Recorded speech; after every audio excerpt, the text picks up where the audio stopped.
December the 7th, 1941, is a day that will live in infamy. That was the speech that FDR brought to a nation.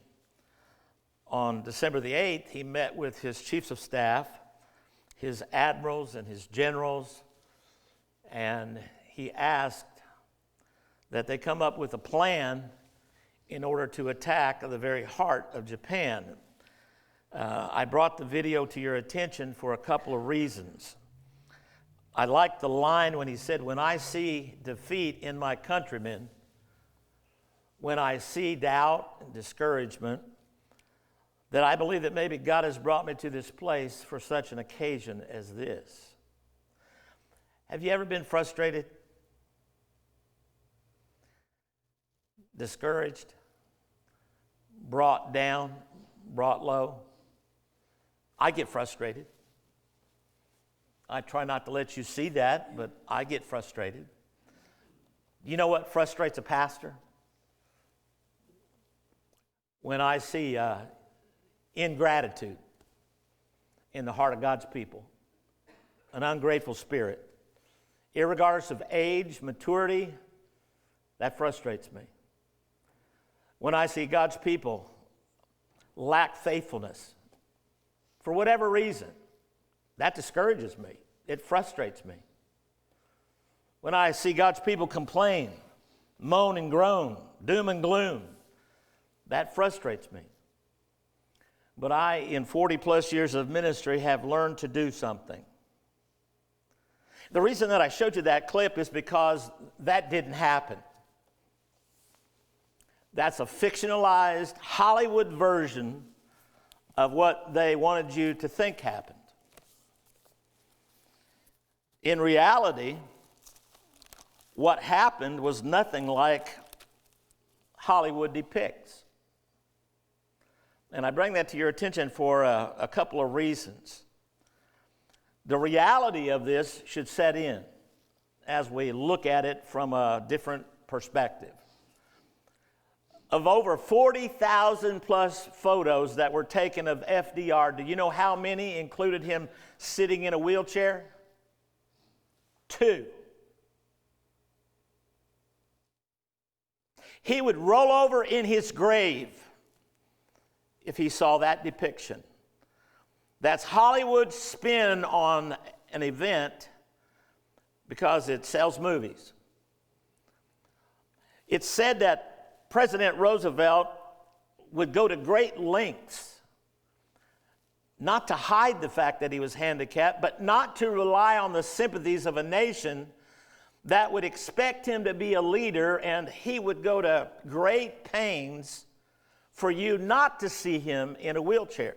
It's said that when he entertained at the White House, he would be seated at a table and the guests would arrive and they may have their meal. And then if there's a press conference or something that he wanted to continue with, he would have them ushered into a room, taking the long way around so that his staff could wheel him into that room before they ever got there and put him in a chair in front of a table so they would never see the wheelchair.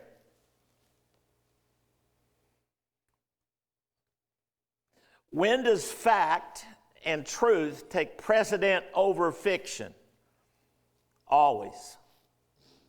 The reason I brought that to your attention is because there's a generation of people that grew up believing that when the going gets tough, the tough get going. And I believe FDR was one such individual. I believe it was in his 5th term that he died. I'm not here to argue the politics of FDR. I'm here to show you that it's easy to become discouraged. It's easy to become frustrated and intolerant with people. We've looked at so far in Christmas, and someone has said, and said it, I think, correctly, for Christmas to really matter in preaching, we have to preach that Christmas really matters. The incarnation is not just a footnote. The baby Jesus lying in a manger, that's cute and cuddly and all of those things.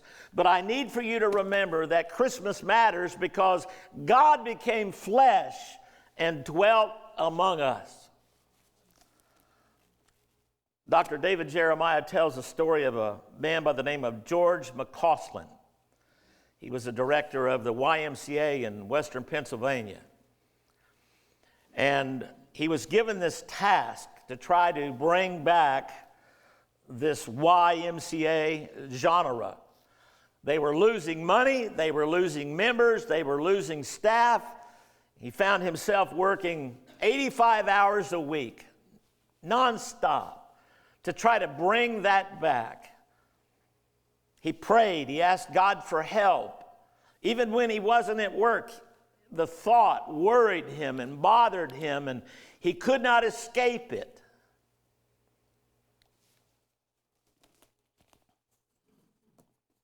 His doctor told him, if you don't get away, if you don't quit worrying, you're going to have a nervous breakdown. So one afternoon he took a pad and a pen and he went out into a woods that was close to where he lived. And as he began to walk through that forest, he felt his muscles begin to relax. He felt himself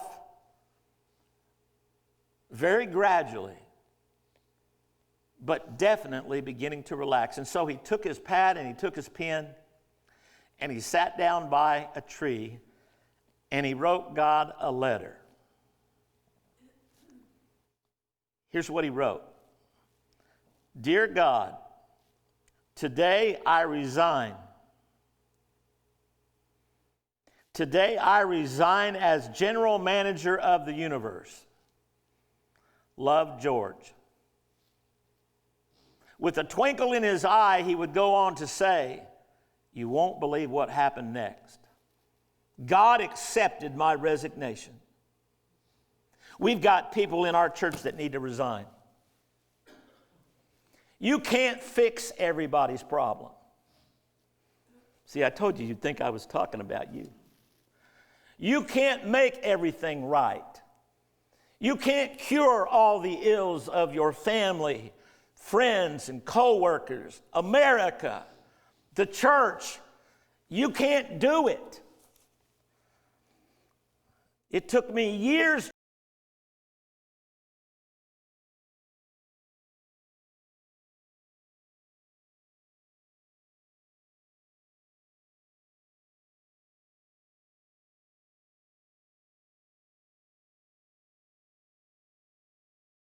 to realize that there are just some things I can't fix.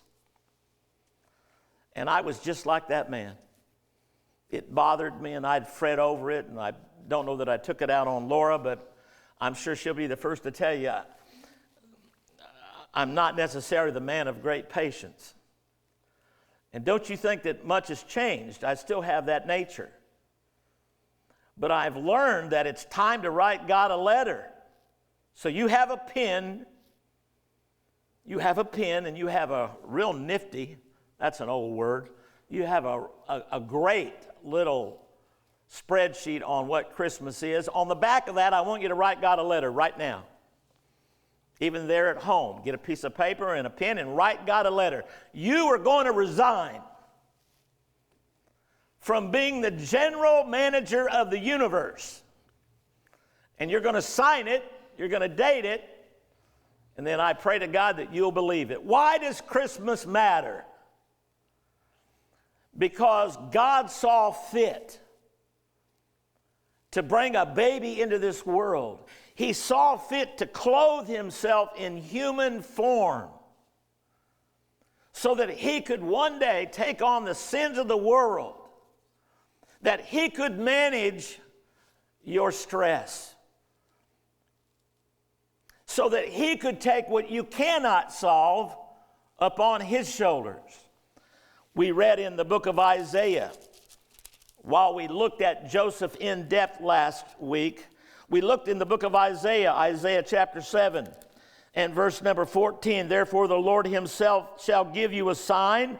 Behold, a virgin shall conceive and bear a son, and shall call his name Emmanuel. God with us. Christmas matters because God has managed this universe since creation.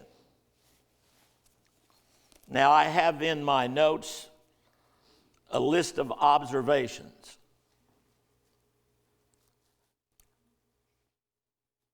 I'm going to preach a message at the end of the year, and I'm going to read from Alexander in the Terribly Bad, Horribly No Good Day. We could probably edit that. We could say Alexander in the Terribly Bad, Horribly No Good Year. People are angry. People are intolerant. People are weary. Even the strongest of us get frustrated. And I'm no exception. We're frustrated with all the fake news. We don't know who to believe. We don't know what to believe. And so it's convenient to believe whatever we choose. People are confused, they're intolerant of others, and they lack confidence in America and in America's politicians. And I don't see anything on the horizon that's going to change that. The only way you're going to get peace in the new year is for you to sign that letter that I had you to write. And believe it in your heart. There are just some things that you can't fix. Now here, let me tell you what I'm not saying. I'm not saying that you don't take your responsibilities serious. I'm not saying that you just throw your hands up in the air and say, well, that was easy. I wish I had one of those Office Depot buttons right now. That was easy. If life were like that, it would be easy. But guess what? Life is not like that. Life is messy. Now, speaking to the church proper, I think that sometimes we think it all rests on us. And we worry and we fret over who's here, who's not here, the why of it all. We see ingratitude. We recognize all these things in other people, and we try to fix that. And guess what? You can't fix it. It's not for you to fix. God is still the master of this universe. And in a COVID year, I heard something Friday that was very alarming. That in one day, 3,335 people died. And I'm going to tell you that if you listen to the media, if you listen to statistics, if you listen to everything that's on CNN or Fox News, you're going to walk away more discouraged than when you sat down. Now, this is my own opinion, so you need to take it for whatever that's worth. It's really convenient to cause COVID to be the death of 3,335 people. I don't believe for one moment that every 3,335 people died because of COVID. I believe that you are being fed and you've been spun the truth to the point where you are so frustrated that you don't know who to believe or what to believe. You're not by yourself. You're not alone.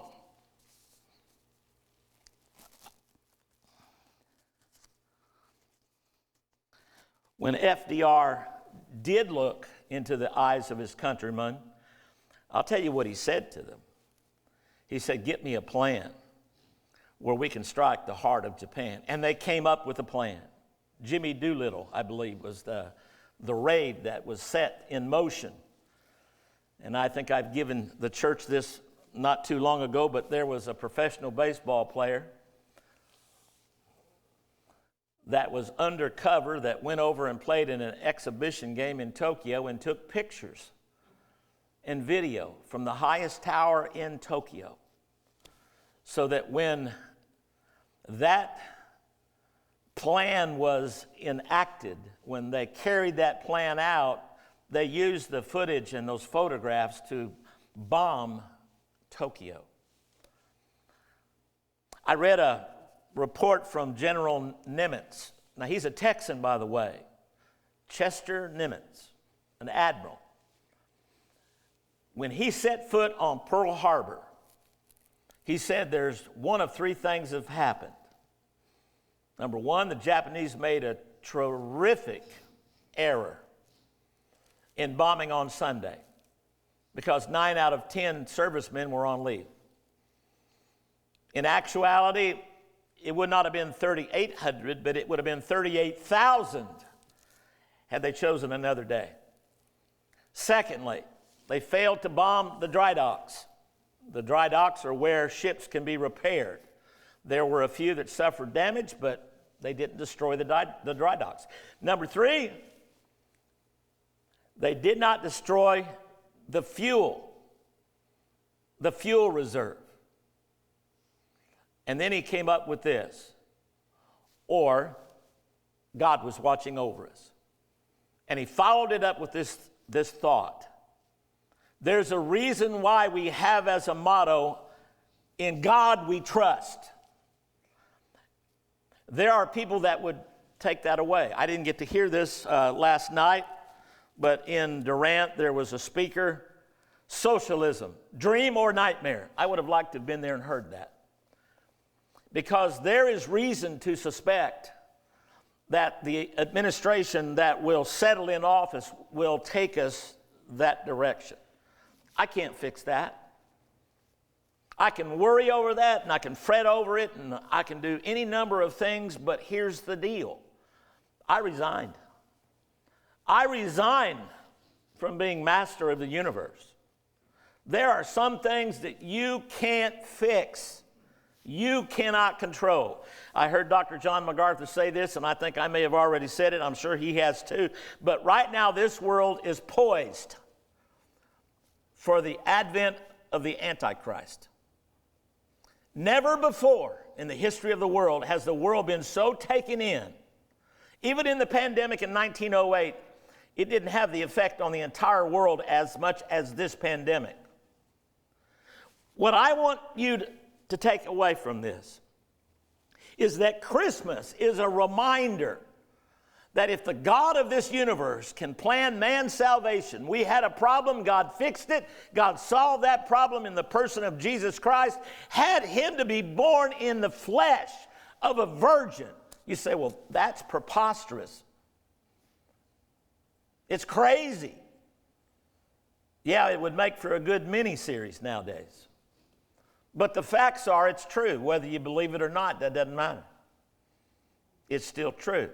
God chose to house himself in physical form in a baby and laid him in a manger. Now, this is going to be quite a reading, and once I'm finished with it, I'll conclude. But I read this from a fellow by the name of Ray Pritchard. He's a pastor up in Chicago. I thought it was worth repeating. What do John Wilkes Booth and Christmas have in common? You probably would say, well, absolutely nothing. Oh, by the way, don't forget to write your letter and sign it. In 1865, the Civil War was coming to an end. Lee had surrendered. The country was still in chaos, and there's still confusion. And President Lincoln went to Ford's Theater to watch something I believe called The American Cousin. While there, John Wilkes Booth decided to take matters into his own hands. He snuck into the Ford's Theater, and he shot the president in the back of the head. Hours later, he died. And the nation mourned. Part of the nation mourned. While he lay in state in Philadelphia, there was a pastor by the name of Phillips Brooks. And so he attended that service to pay his respects to the president. Beaten down and discouraged, he came back to his home church, and they sent him on a trip because he was discouraged. You know, it's not uncommon for pastors to get discouraged. And so they sent him to the Holy Land. Now, don't get any ideas. I don't need to go to the Holy Land, okay? Do we, honey? So they sent him to the Holy Land. Now, this is in 1866. While there, he took a horseback ride from Jerusalem to Bethlehem. And of course, in the 1800s, Bethlehem was nothing like it is today. And while there, on horseback, he crossed this broad plaza, and I've never been there, but I've seen pictures of it. And they come to this, what they call the Church of Nativity in Bethlehem. It's traditionally the spot where Mary delivered Jesus. And there's a sanctuary there. And so he got down off of his horse, and he had to actually bow down to get into this very tiny space that then opened up into a sanctuary. And while there, he envisioned what that might have been like that night that Mary gave birth to Jesus. He went back to the States and he began to pen some words to a poem that he gave to his music director, Louis Redner. In 1874, it became America's favorite Christmas carol. We didn't sing it a while ago. O little town of Bethlehem, thou still we see there lie. Above thy deep and dreamless sleep, the silent stars go by. Yet in thy dark streets shineth the everlasting light. Now listen to these last two phrases. The hopes and fears of all the years are met in thee tonight. In Luke chapter 2 and verse number 10, the good news that the angels promised is that, behold, Emmanuel is born. God with us is born. Do not fear. God's in charge. When I look at that and when I see that, you know, we have got this fear thing down as a nation, maybe even as a church. We've got fear and doubt down. But when I see my countrymen have that look in their eyes, I believe that God may have prepared me for such a time as this. You know, I often wondered why they made the entrance so small at the Church of the Nativity in Bethlehem. It was said that traditionally great kings and emperors, knights, would ride their horses into the sanctuary. One year the priests got together and they thought, you know, this is inappropriate. So they physically tore down the entrance and they built it so small that the emperor or the king or whoever may approach that little Church of Nativity would have to get, now this is where the term get off your high horse. This is where it came from. They'd have to dismount to enter into that sanctuary.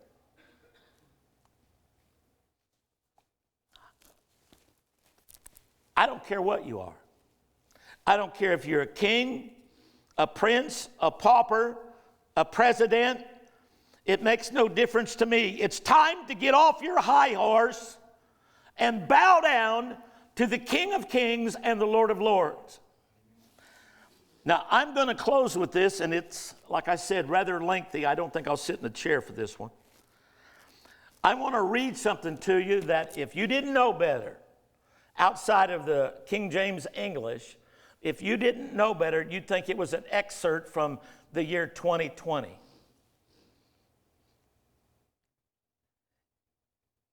It has to do with God's people enduring the persecution and the brokenness that the invasion of Assyria brought to them. Isaiah chapter 8 and verse 8. My brother will put it up on the screen behind me.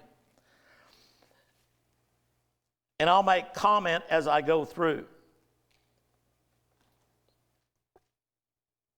And he shall pass through Judah.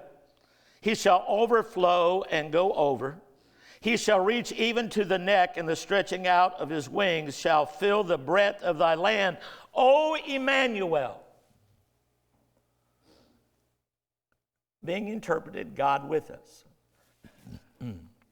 Associate yourselves, O ye people, and ye shall be broken in pieces. Give ear, all ye far countries, gird yourselves, and ye shall be broken in pieces. Gird yourselves, and ye shall be broken in pieces. God is making a declaration. You do what you need to do, but I'm still in charge. You want to get a vaccine? You want to take that thing? Line up and take it. I'm not.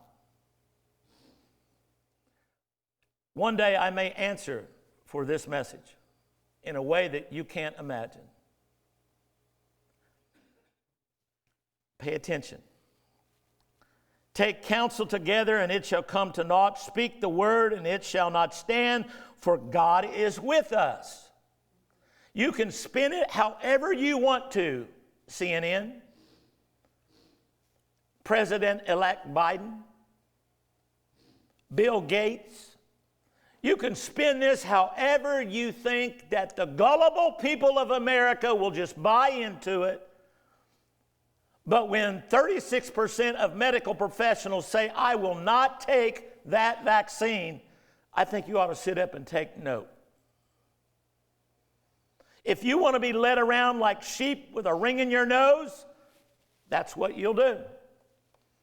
God's reminding them through the prophet Isaiah. Now listen, for the Lord spake thus to me with a strong hand and instructed me that I should not walk in the way of this people.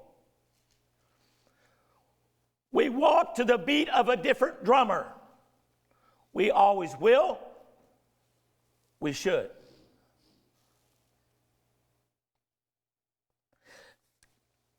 I will not walk in the way of this people. Now listen carefully. Say ye not a confederacy to all them to whom this people shall say a confederacy, neither fear ye their fear nor be afraid. This has been a year of fear and doubt. My brethren over at the Grayson Baptist Association are closed down for the rest of the year.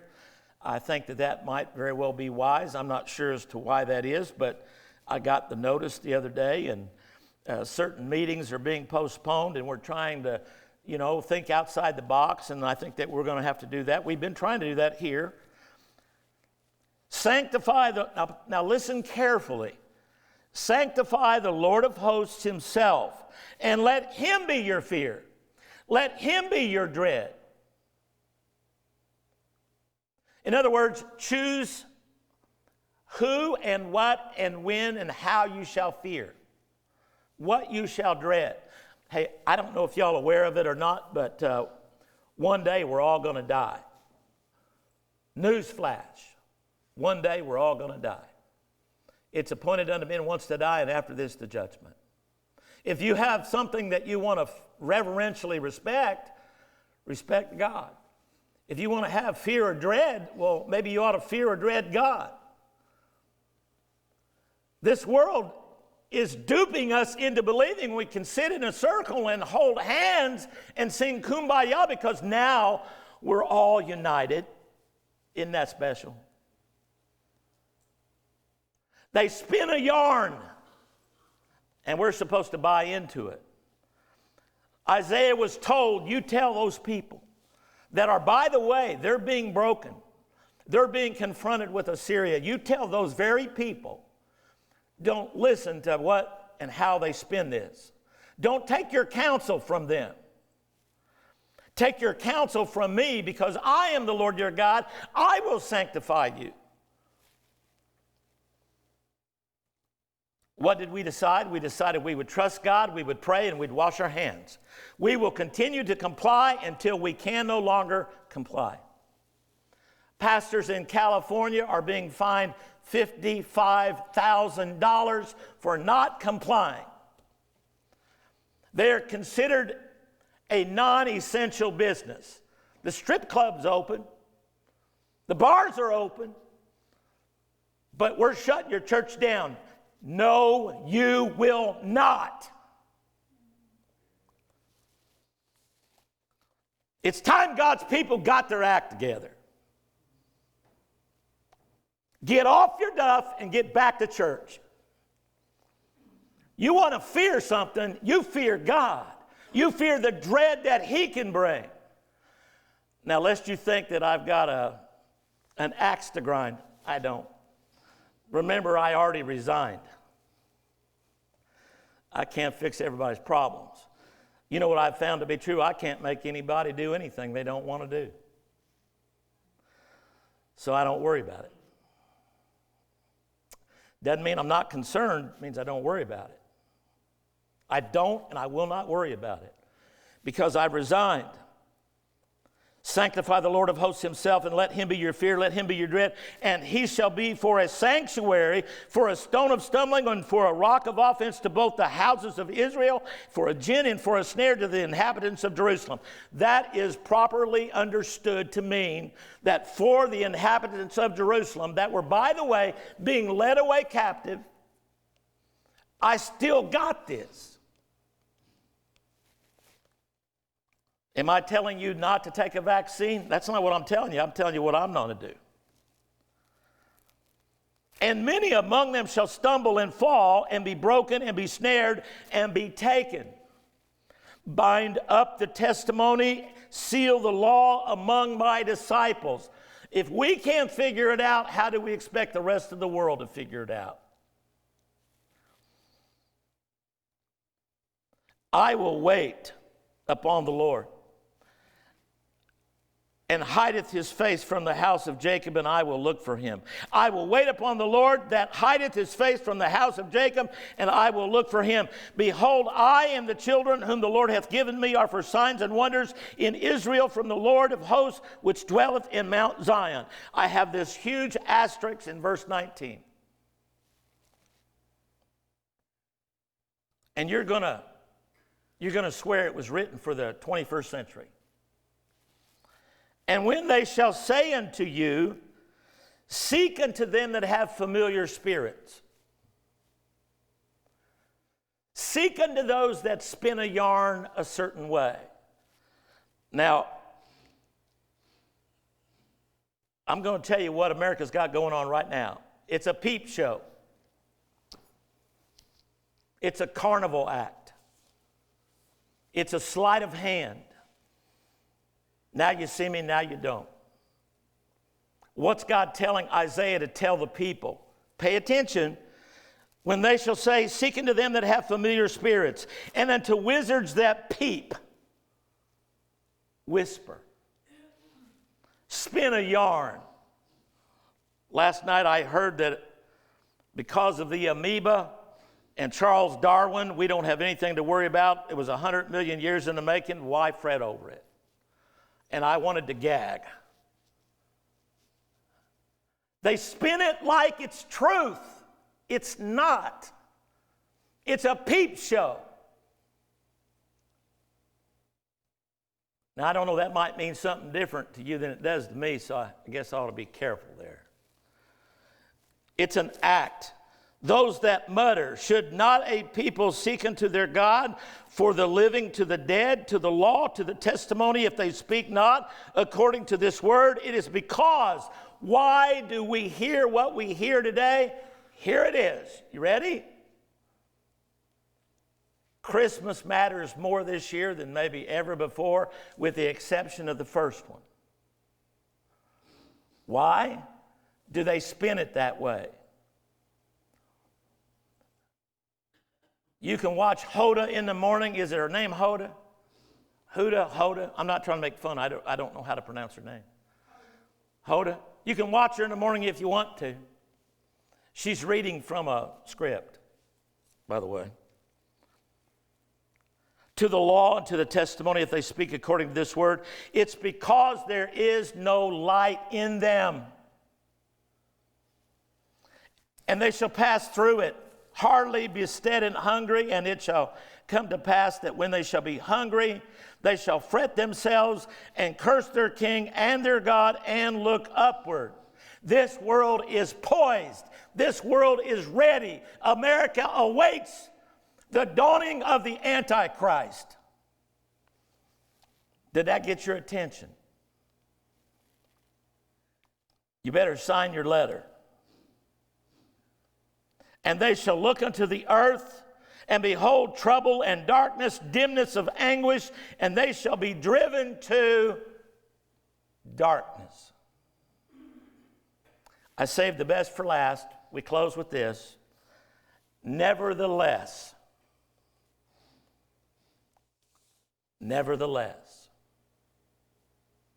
if there's a 2021, Nevertheless, the dimness shall not be such as was in her vexation, when at first he lightly afflicted the land of Zebulun. That's an event. And the land of Naphtali.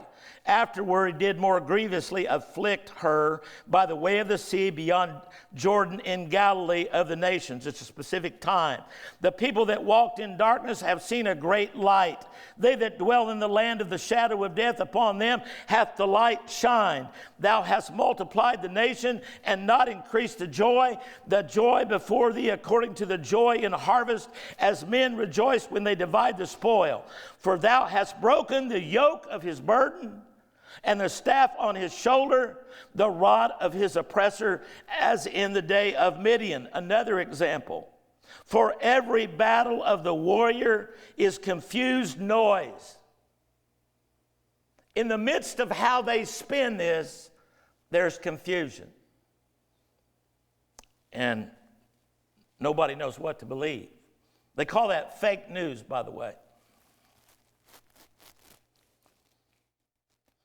For every battle of the warrior is with confused noise and garments rolled in blood, but this shall be with burning and fuel of fire. For unto us a child is born. Christmas matters because the incarnation is central to our faith. For unto us a child is born, unto us a son is given,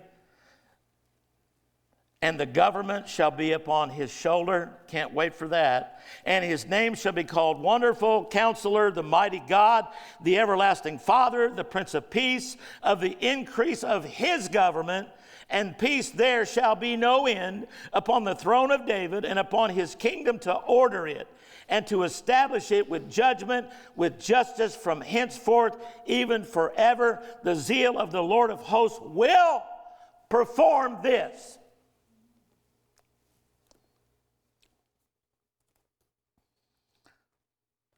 The government shall be upon his shoulders. If God's going to place the government on his shoulders, don't you think that he's got your problems, our problems, upon his shoulder? Wonderful. He is the wonder of Christmas. Counselor. He has the answers that we need.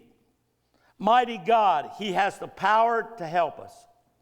Everlasting Father. He knows us and loves us anyway. Prince of Peace. He alone can fix what is broken.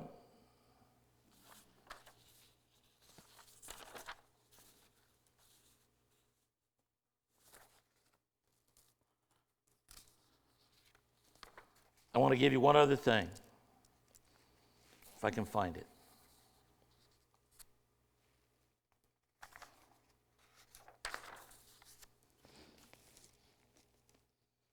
Why does Christmas matter? Because we live in a world that's upside down. Unless we put an unfair amount of belief in a political system or a particular president or king or whoever, God is still in charge. It reminds me of what I've tried to teach you about the first spiritual law. In the movie Rudy, it's about a particular guy that wants to play for Notre Dame, and I think it's a great movie. He's too small, he's too weak, he's never going to make the team. He's enrolled at, I believe it's St. Joseph. It's like a junior college. He's at his wit's end. He doesn't know what to do. He doesn't know if he's prayed enough or in that particular faith, if he's lit enough candles. So he goes to a priest and he asks the question, have I done everything that's possible for me to get enrolled in Notre Dame? The because he had this dream to go play football for Notre Dame. The priest said, well, praying is what we do in our time. Answering prayer is what God does in his. And then he made this statement.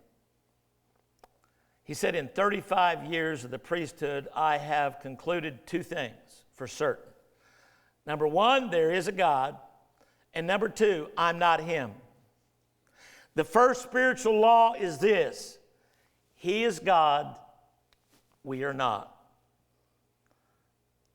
With our heads bowed and our eyes closed. Father, I pray that this morning, that no matter how discouraged, no matter how baffled we are by current events, no matter how troubled we are by circumstance, that, Lord, that we will resign ourselves to the fact that